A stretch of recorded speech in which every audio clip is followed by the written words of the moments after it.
بسم اللہ الرحمن الرحیم۔ شام کے وقت ارور کے ہر گلی گوچے میں کہرام مچا ہوا تھا۔ حجاج بن یوسف کے خاندان کے ساتھ سلیمان کی پرانی دشمنی کی خبر مشہور ہو چکی تھی۔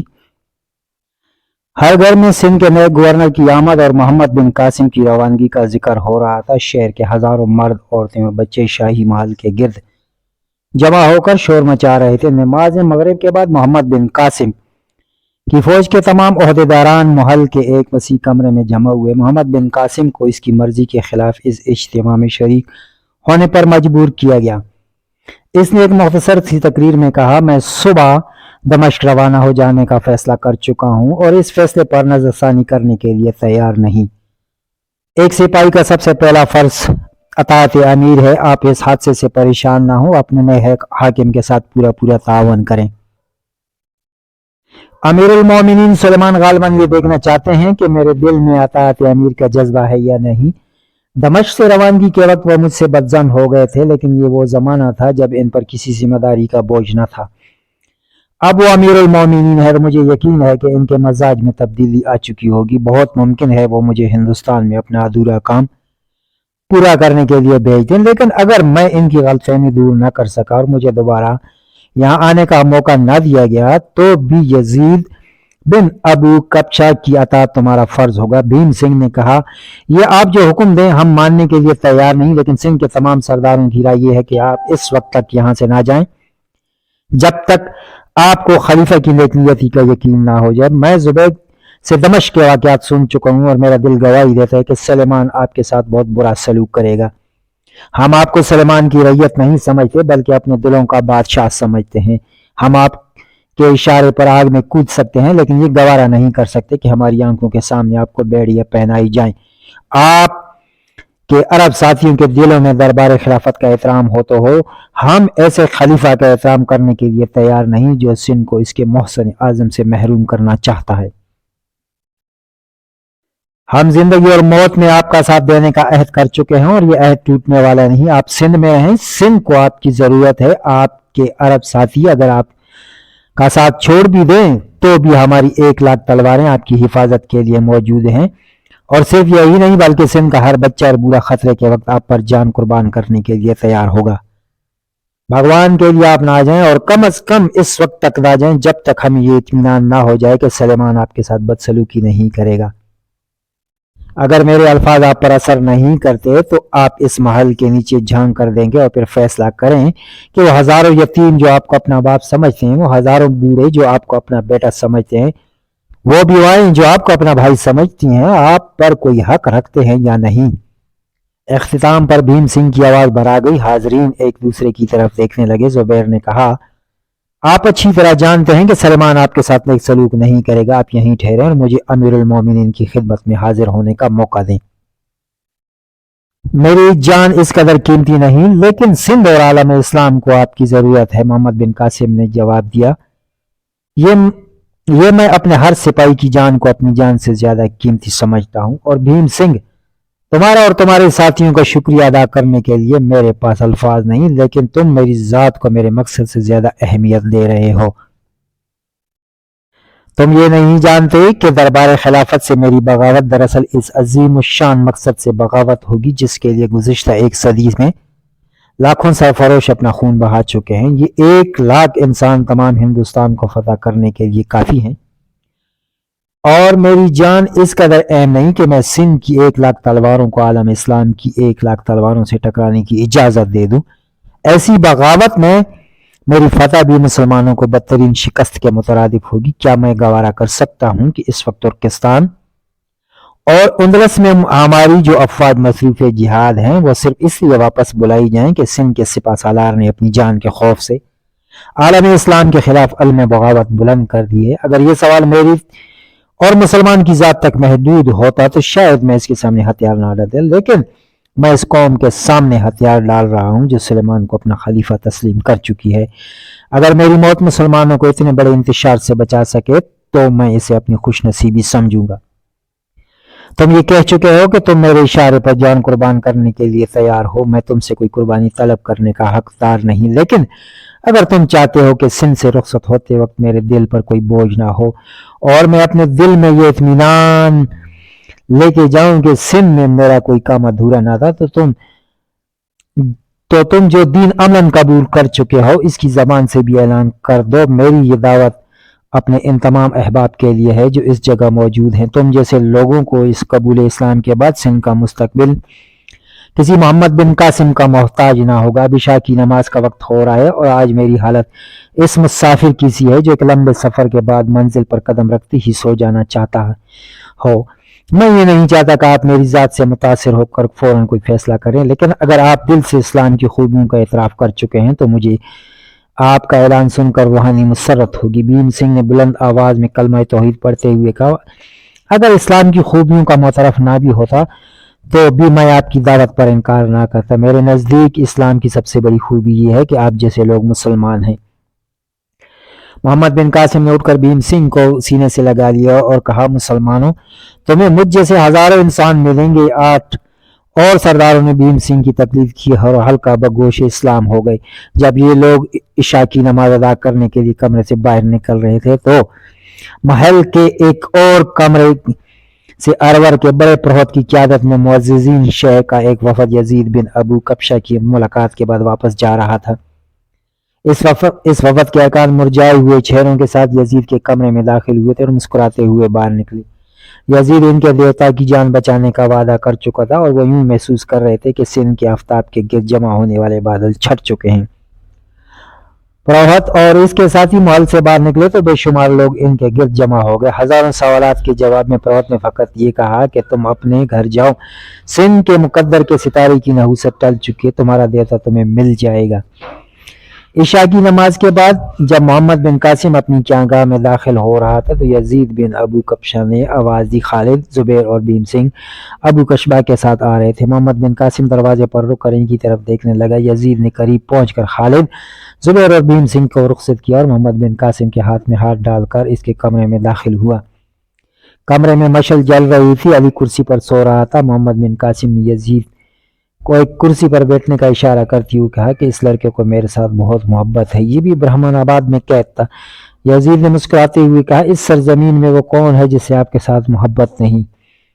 محمد بن قاسم نے کرسی سے بیٹھتے ہوئے موضوع سخن بدلنے کی نیت سے کہا، میں چاہتا ہوں کہ رخصت ہونے سے پہلے آپ کو سندھ کے تمام حالات بتا دوں۔ میرا ارادہ تھا کہ الصبح آپ سے ملوں، لیکن یہ اچھا ہوا کہ آپ خود ہی آ گئے۔ یزید نے کہا، میں آپ سے سندھ کے حالات پوچھنے نہیں آیا، میں آپ کو یہ بتانے کے لیے آیا ہوں کہ آپ یہیں رہیں گے۔ محمد بن قاسم نے جواب دیا، آپ کی ہمدردی کا شکریہ، لیکن میں امیر المومنین کے حکم سے سرتابی نہیں کر سکتا۔ لیکن آپ یہ نہیں جانتے کہ سلمان آپ کے خون کا پیاسا ہے، مجھے معلوم ہے، مگر میں یہ نہیں چاہتا کہ میرے خون کے چند قطروں کے لیے عالم اسلام 2 حصوں میں تقسیم ہو جائے۔ آپ اس عمر میں میری توقعات سے کہیں زیادہ دور اندیش ہیں، پھر بھی مجھے یقین ہے کہ اگر میں خود جا کر سلیمان کو یہ بتاؤں کہ سندھ میں 1 لاکھ سے زیادہ سپاہی آپ کے لیے اپنے خون کا آخری قطرہ تک بہا دیں گے تو آپ کے خلاف یقیناً اعلان جنگ نہیں کرے گا، لیکن اس کا لازمی نتیجہ یہ ہوگا کہ میں اور میرے ساتھی مسلمانوں کی ایک بڑی جماعت مرکز سے کٹ کر علیحدہ ہو جائیں گے اور ہم اس دنیا میں ایک اجتماعی جدوجہد کے انعام سے محروم ہو۔ میں آپ کو یہ سمجھانے کی ضرورت نہیں سمجھتا کہ لامرکزیت دنیا کی بڑی بڑی طاقتوں کو ڈوبتی ہے۔ یزید نے کہا، یہ میرے پاس نماز سے پہلے ارور کے معززین کے ایک وفد آیا تھا اور وہ یہ کہتے تھے کہ ہمارا دیوتا ہم سے نہ چھینیے، اگر سلیمان نے آپ کے ساتھ کوئی بدسلوکی کی تو وہ تمام ہندوستان کو اس کے خلاف مشتعل کر دیں گے۔ آپ اس بات کی فکر نہ کریں، میں انہیں سمجھا لوں گا۔ یزید محمد بن قاسم کا فیصلہ اٹل سمجھ کر خاموش ہو گیا۔ اس کے بعد محمد بن قاسم نے اسے سندھ کے تمام حالات بتا اور اس ملک کے باشندوں کے ساتھ رواداری برتنے اور مشکل وقت میں ناصر الدین وادی دیبل اور بھیم سنگھ کی ہدایت پر عمل کرنے کی تاکید کی۔ یزید نے اٹھتے ہوئے کہا، میں آپ سے صرف ایک اور بات کرنا چاہتا ہوں اور یہ کہ آپ سلیمان کے حکم کی تعمیل میں یہاں سے بیڑیاں پہن کر رخصت ہونے پر ضد نہ کریں، اس سے ہزاروں انسانوں کے دل مجروح ہوں گے اور ممکن ہے کہ لوگ مشتعل بھی ہو جائیں۔ اگر آپ اسی میں مصلحت سمجھتے ہیں تو میں ضد نہیں کروں گا، ورنہ اطاعت امیر کی بیڑیاں پہنتے ہوئے میں فخر محسوس کرتا ہوں۔ یزید نے مصافحہ کرتے ہوئے کہا، میں ایک اور سوال پوچھنا چاہتا ہوں کہ عرب سالاروں میں سے آپ کا بہترین دوست کون ہے؟ میرے سب دوست ہیں لیکن جو شخص میری زندگی کے ہر پہلو سے واقف ہے وہ زبیر ہے. وہ ہر وقت آپ کے ساتھ رہے گا. انہیں نہیں، میں اسے ایک ضروری کام کے لیے فوراً مدینہ بھیجنا چاہتا ہوں. وہ آپ کے ہر حکم کی تعمیل کرے گا. میں آپ کے رخصت ہونے سے پہلے اسے روانہ کر دینا چاہتا ہوں. اسے میرے کمرے میں بھیج دیں. آپ محمد بن قاسم نے علی کو جگایا اور کہا انہیں ان کے کمرے میں چھوڑ آؤ اور زبیر کو ان کے پاس بھیج دو. یزید کو اس کے کمرے میں چھوڑ کر علی زبیر کو بلانے کے لیے چلا گیا. یزید مشعل کی روشنی میں بیٹھ کر خط لکھنے میں مصروف ہو گیا. تھوڑی دیر بعد زبیر اندر داخل ہوا. یزید نے ہاتھ کے اشارے سے اسے بیٹھنے کے لیے کہا. زبیر دیر تک بیٹھا رہا. خط ختم ہونے کے بعد یزید اس کی طرف متوجہ ہوا. آپ ایک لمبے سفر پر جانے کے لیے تیار ہو جائیں. یہ خط پڑھ لیں. یزید نے خط زبیر کے ہاتھ میں دے دیا. زبیر نے خط پڑھا اور اس کے مرجھائے ہوئے چہرے پر امید کی روشنی جھلکنے لگی. یزید بن کبشہ کا یہ خط حضرت عمر بن عبدالعزیز رحمۃ اللہ علیہ کے نام سے تھا، جس میں اس نے محمد بن قاسم کو عالم اسلام کا جلیل القدر مجاہد ثابت کرنے کے بعد عمر بن عبدالعزیز رحمۃ اللہ علیہ سے یہ اپیل کی تھی کہ اسے سلیمان کے انتقام سے بچانے کی ہر ممکن کوشش کرے. یزید کے مکتوب کے آخری الفاظ یہ تھے: محمد بن قاسم جیسے مجاہد بار بار پیدا نہیں ہوتے. میں نے اپنی زندگی میں بڑے بڑے آدمی دیکھے لیکن اس نوجوان کی عظمت کا میں صحیح اندازہ نہیں لگا سکتا، جس نے 17 برس کی عمر میں سندھ فتح کیا اور اب 1,12,000 جان بازوں کی موجودگی میں خوشی سے اطاعت امیر کی بیڑیاں پہننے کے لیے تیار ہے. محمد بن قاسم اسلام کے جسم ایک ایسا دل ہے جس کی ہر دھڑکن مجھ جیسے انسانوں کی عمر بھر کی ریاضت سے زیادہ قیمتی ہے. آپ عالم اسلام کو ایک ناقابل تلافی نقصان پہنچانے سے بچا سکتے ہیں. زبیر نے خط پڑھ کر یزید کی طرف دیکھ کر پوچھا: آپ کو یقین ہے کہ وہ سلیمان پر اثر ڈال سکیں گے؟ مجھے یقین ہے. تم جاؤ. میں اس وقت مدینہ میں، لیکن راستے میں ایک لمحہ ضائع نہ کرنا. سلیمان کے مشیر، جنہیں محمد بن قاسم کے ساتھ فقط اس لیے اناد ہے کہ وہ حجاج بن یوسف کا داماد ہے، ہر ممکن کوشش کریں گے کہ اس کے متعلق فوراً فیصلہ ہو جائے. سلیمان خود اتنے بااثر آدمی کو زیادہ دیر تک زندہ رکھنا خطرناک خیال کرے گا. عمر بن عبدالعزیز اگر مدینہ میں نہ ہوئے تو جہاں بھی ہوں تم وہاں پہنچنے کی کوشش کرو کہ وہ محمد بن قاسم کی قسمت کا فیصلہ ہونے سے پہلے دمشق پہنچ جائیں. میرے نزدیک یہ مہم تمام ہندوستان کی فتح سے زیادہ اہم ہے. زبیر نے اٹھتے ہوئے کہا: میں بھی جاتا ہوں. جاؤ، خدا تمہاری مدد کرے. زبیر یزید بن کچبہ کے کمرے سے نکل کر بھاگتا ہوا کمرے میں پہنچا. ناہید، خالد، زہرہ اس کا انتظار کر رہے تھے. سب نے یک زبان ہو کر کہا: کیا خبر لائے ہو؟ میں مدینے جا رہا ہوں. زبیر صرف اتنا کہہ کر اپنے کمرے میں لباس تبدیل کرنے کے لیے چلا گیا. تھوڑی دیر بعد وہ لباس تبدیل کر کے باہر نکلا. ناہید نے کوئی سوال پوچھے بغیر کھونٹی سے تلوار اتار کر اس کے ہاتھ میں دے دی. خالد نے اٹھتے ہوئے کہا: میں بھی آپ کے ساتھ چلتا ہوں. زبیر نے تلوار کمر کے ساتھ باندھتے ہوئے کہا: نہیں، تم ناہید اور زہرہ کا لے کر محمد بن قاسم کے ساتھ بصرہ پہنچ جاؤ. زہرہ نے کہا: بھیا، مدینے میں آپ کو کیا کام ہے؟